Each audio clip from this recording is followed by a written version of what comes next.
Batch के जो भी मटेरियल प्रोवाइड करा था आप लोगों ने उसी से पढ़ाई करी। तो अगर आप बैच ज्वाइन कर रहे और क्या क्या कहना चाहेंगे?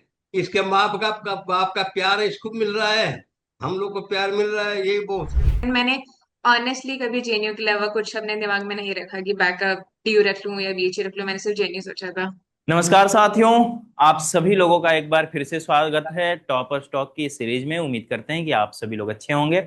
जेएनयू का रिजल्ट आ चुका है। द हिस्टोरिका के काफी सारे बच्चे जो हैं जेएनयू में सिलेक्ट हो चुके हैं। सभी बच्चों का एक एक करके हम इंटरव्यू कर रहे हैं और आज के इस इंटरव्यू में हमारे साथ जुड़ चुकी हैं नम्रता। नम्रता का एडमिशन जेएनयू के मॉडर्न हिस्ट्री में हो चुका है और इन्होंने अपनी तैयारी कैसे करी, किन किन चीजों का ध्यान रखा, कितने दिनों की पढ़ाई से ये जेएनयू तक पहुंच पाई हैं, इन सभी चीजों के बारे में हम आज के इस इंटरव्यू में जानने वाले हैं। तो चलिए सबसे पहले हम नम्रता का बहुत बहुत स्वागत करते हैं। नम्रता, आज के थैंक यू इस सर। इंटरव्यू में आपका स्वागत है। तो नम्रता, सबसे पहले आप एक छोटा सा अपना परिचय दीजिए कि आप कहाँ की रहने वाली हैं, आपने ग्रेजुएशन वगैरह कहाँ से किया है। सो हेलो एवरीवन, सभी को नमस्ते। मेरा नाम नम्रता है। मैंने अपना स्कूलिंग डीपीएस हरिद्वार से करा है, फिर graduation Hindu college Delhi university से करा है। एंड मैंने लास्ट ईयर 2025 में अगस्त के आसपास मैंने सीयूटी की प्रिपरेशन स्टार्ट कर दी थी। एंड स्कोर मेरा 203 था एंड डेप्रिवेशन इंक्लूड करके 223 हो गया था। ओके, बहुत सुंदर नम्रता। तैयारी आपने जब शुरू किया तो सबसे पहले आपने किन किन सोर्सेज को फॉलो किया। सर सबसे पहले मैंने मॉडर्न इंडिया पिक करा था बिकॉज मुझे पहले वो इनिशियली थोड़ा हार्ड लगता था, बट फिर हम्म। ग्रेजुअली मुझे उसमें ईज मतलब उसमें कमांड आने लगी, तो मैंने मॉडर्न इंडिया स्पेक्ट्रम से स्टार्ट करा था। तो स्टार्टिंग में पढ़ते समय लगा कि बहुत ज्यादा मतलब काफी बल्कि बुक है, बट धीरे धीरे मैंने जब उसको डेली की सर्टेन एक पेज लिमिट सेट करी कि इतना इतना मैं डेली पढूं, तो वो करते करते मॉडर्न इंडिया मुझे अच्छा लगने लगा। एंड फिर जब क्लासेस ज्वाइन करी, बैच ज्वाइन करा, तो फिर काफी ज्यादा उसमें हेल्प हो गई थी क्योंकि मैंने ऑलरेडी मॉडर्न पढ़ लिया था। एंड एंशियंट के लिए मैंने कभी कुछ और पिक नहीं करा। मैंने उपेंद्र सिंह स्टार्टिंग में पढ़ना स्टार्ट करा था, बट देन फिर बहुत ज्यादा ही बड़ी है वो, तो कुछ टाइम बाद मैंने गिव अप कर दिया। एंड सर सतीश चंद्रा मैंने अपने ग्रेजुएशन के टाइम ही पढ़ी थी, तो वो भी थोड़ा थोड़ा याद था, बट सबसे ज्यादा मैंने जो फोकस करा था स्टार्टिंग में खुद से वो मॉडर्न इंडिया था। अच्छा, यस सर। ठीक है, बहुत सुंदर। द हिस्टोरिका से क्या हेल्प मिला आपको तैयारी के दौरान। सर ऑनेस्टली मुझे तो हिस्टोरिकस के मटेरियल से ही काफी ज्यादा हेल्प मिली है। बिकॉज जैसे कि मैंने बताया कि एंशियंट इंडिया मेरा बिल्कुल मैंने उसमें कुछ स्टार्ट नहीं करा हुआ था एंड बिल्कुल सीयूटी लायक तो नहीं था वो प्रिपरेशन। तो फिर जो बैच का जो नोट्स मिलते थे, पीपीटीज मिलती थी, वो इतने ज्यादा एक्सटेंसिव और इतने ज्यादा मतलब अच्छी तरीके से कंपाइल्ड है, इनमें सारे नोट्स बिल्कुल एक एक डिटेल ऐड है। तो जब मैंने वो पढ़ना स्टार्ट करा तो फिर मुझे नहीं लगा कि आर एस शर्मा या उपेंद्र सिंह पढ़ने से कोई फायदा है। स्पेशली आर एस शर्मा मुझे कभी भी हेल्पफुल नहीं लगी, जो मतलब most of the students find that book helpful, but मुझे पर्सनली कभी उससे कुछ ज्यादा बेनिफिट नहीं मिला। तो मैंने एंशियंट इंडिया के लिए 100% सिर्फ क्लास के नोट्स पढ़े थे, इवन एंड डे तक। तो एंशियंट इंडिया के लिए मैंने सिर्फ बैच के नोट्स पढ़े। एंड मॉडर्न इंडिया के लिए सर पहले मैंने बुक पढ़ी, फिर जब बसंत से पढ़ाते थे उसके बाद जो पीपीटीज में मतलब उनको मैंने शॉर्ट नोट्स की तरह एक बार रिवाइज करना स्टार्ट करा।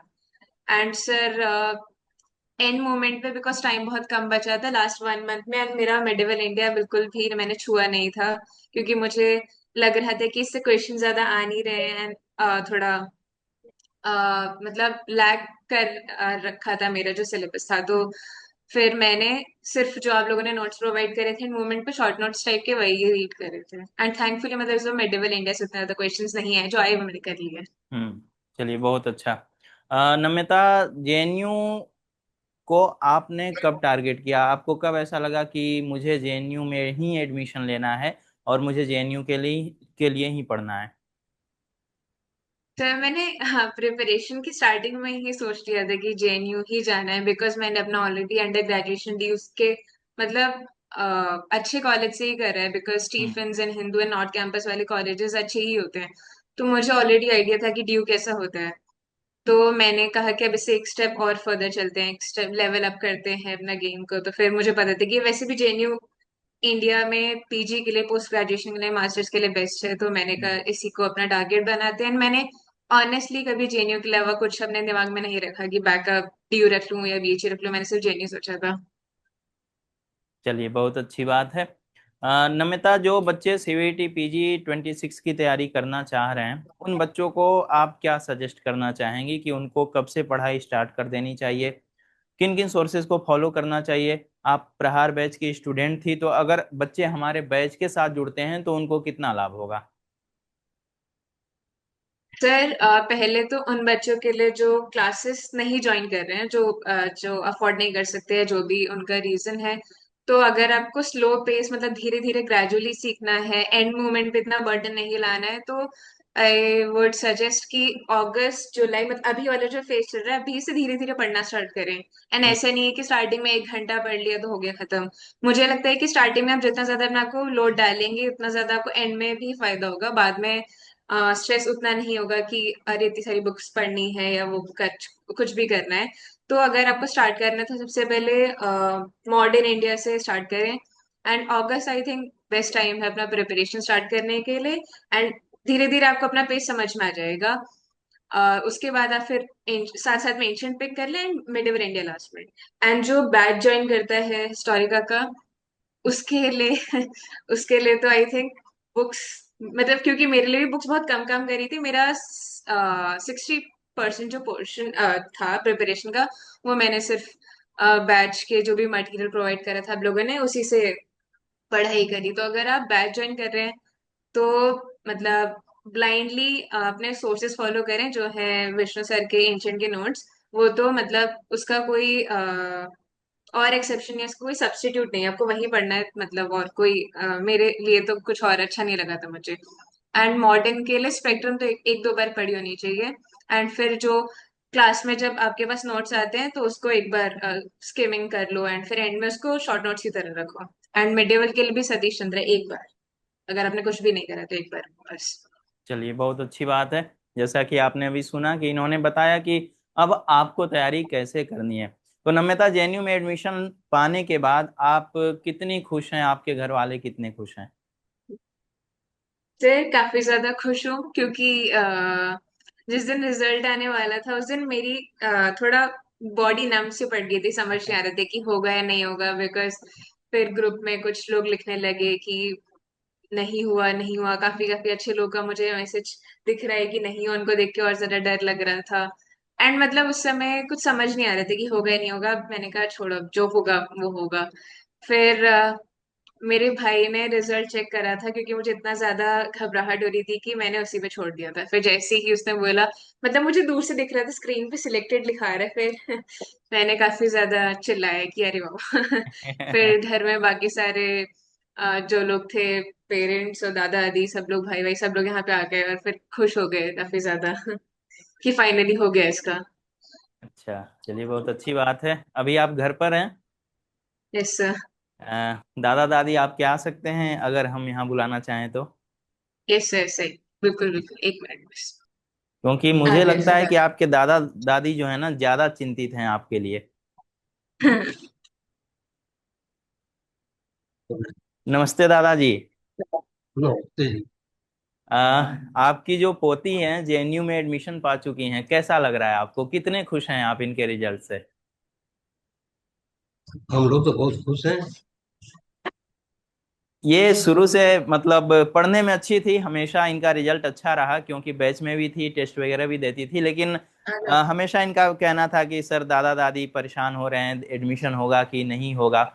तो हम सोचे कि आज इंटरव्यू हो रहा है, एक बार आपसे भी बातचीत कर लिया जाए। तो आगे आप इनसे क्या उम्मीद रखते हैं? उम्मीद तो हम लोग को बहुत है। अब इसके ऊपर निर्भर है क्या कर रही है क्या नहीं करेगी। अच्छा, दादी जी नमस्ते देखिए। आपको। नमस्ते अजय। नमस्ते बोल रहे हैं। हाँ, बताइए दादाजी, आप कुछ कह रहे थे। हम ये कह रहे थे कि अब तो इसके ऊपर निर्भर है ना। हाँ, बिल्कुल। हाँ, अब तो हम लोग का तो सपोर्ट ही तो रहेगा। हम लोग हम्म। कुछ कर तो नहीं सकते हैं। सही केवल हम बात। इसको सांत्वना दे सकते हैं या आगे बढ़ाने की कोशिश कर सकते हैं, लेकिन करना तो इसी को है। हम्म।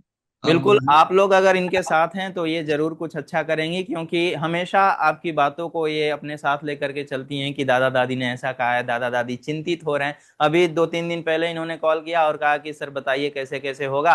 हम बोले परेशान ना हो, तो इन्होंने कहा कि सर दादा दादी काफी ज्यादा परेशान हो रहे हैं। तो हमने कहा कि ये अच्छी बात है कि गार्जियन जो है ना आपके लिए काफी ज्यादा परेशान हो रहे हैं। तो चलिए, फाइनली इनका एडमिशन हो चुका है और हम लोग भी काफी खुश हैं, क्योंकि जो बच्चे शुरू से पढ़ने में काफी अच्छे होते हैं ना, और उनका सिलेक्शन अच्छी जगह पे ना हो तो पढ़ाने वालों को भी दुख होता है। कई सारे ऐसे बच्चे थे जिनके मार्क्स अच्छे थे बट जेएनयू नहीं मिल पाया उनको, तो काफी दुख भी हुआ हम लोगों को भी। लेकिन नम्यता हुई, और भी कई सारे बच्चे हैं जिनका एडमिशन हो गया, और हम लोग शुरू से चाहते थे कि ये बच्चे अच्छे जगह पे जाएं। बाकी और कुछ कहना चाहेंगे आप? और क्या क्या कहना चाहेंगे। इसके बाप का प्यार इसको मिल रहा है, हम लोग को प्यार मिल रहा है, यही बहुत है। चलिए, बहुत बहुत धन्यवाद हमसे बातचीत करने के लिए, हमसे जुड़ने के लिए। धन्यवाद नमस्कार फिर धन्यवाद। से आपको, दादी जी आपको भी। चलिए नम्रता, तो हमारी बातचीत की अब आखिरी कड़ी है। सबसे आखिरी सवाल जो है अब हमारा आपसे होगा कि जो भी बच्चे सीवीटी पीजी 2026 के लिए तैयारी कर रहे हैं, आप उनको अपनी तरफ से क्या कहना चाहेंगी, क्या सुझाव देना चाहेंगी, क्या स्ट्रेटजी फॉलो करने को बोलेंगी जो कि आपने किया था? सर मेरा स्टार्टिंग से हमेशा यही रहा है कि स्लो एंड स्टेडी स्टार्ट करना चाहिए। तो अगर आपको एंड मोमेंट वाला स्ट्रेस नहीं चाहिए तो प्लीज कैसे भी और अभी भी बिकॉज कॉलेज के बाद ब्रेक चलता है, तो ये 1-2 महीने वाला टाइम बेस्ट है जब अपने आप को इस चीज से पूरा रेडी कर लें कि ठीक है आने वाले टाइम में इतना इतना और पढ़ना पड़ेगा, तो धीरे धीरे अभी से अपना स्टडी रूटीन फिक्स करना स्टार्ट करें। क्योंकि मैंने अगस्त वाले टाइम से ही अपना टाइम टेबल बना लिया था कि 6 या 8 घंटे पढ़ने वाला मुझे फिर से आ जाए। तो अगर आप मेरी तरह करना चाहते हैं कि धीरे धीरे करें एंड फिर एंड में जाके और कंसोलिडेट कर लें, या फिर एंड में इतना स्ट्रेस ना हो, तो अगस्त बेस्ट टाइम है। एंड अगर आपको लगता है कि आपका ऑलरेडी बहुत ज्यादा अच्छा प्रिपरेशन है, आपने ग्रेजुएशन के टाइम भी बहुत अच्छे से करा था, एंड हाँ, एक बार आप अपना PYQ देखें, आपको लगता है कि आप ये कर पा रहे हैं, 170 से ऊपर स्कोर आ रहा है, तो ठीक है आप जनवरी के बाद देख लें प्रिपरेशन। बट अगर इससे कम है, क्योंकि मेरा तो कम गया था इवन दो मेरा ग्रेजुएशन हिस्ट्री में है, बट अगर आप, क्योंकि मेरी मेरी तरह अगर आपका स्कोर कम जा रहा है 150 से, तो कैसे भी करके आपको उस जनवरी से पहले वाले फेज में स्टार्ट करना होता है। बिकॉज बाद में फिर आपके अंडर ग्रेजुएशन के एंड सेमेस्टर्स भी आने लगते हैं, तो तब इतना बर्डन से बेटर है कि आप अभी से स्टार्ट कर लें, क्योंकि छुट्टियां भी हैं तो यूज तो करना ही चाहिए छुट्टियों का, ये नहीं कि बाद में सोचेंगे देखेंगे। ओके, चलिए, बहुत अच्छी बात है।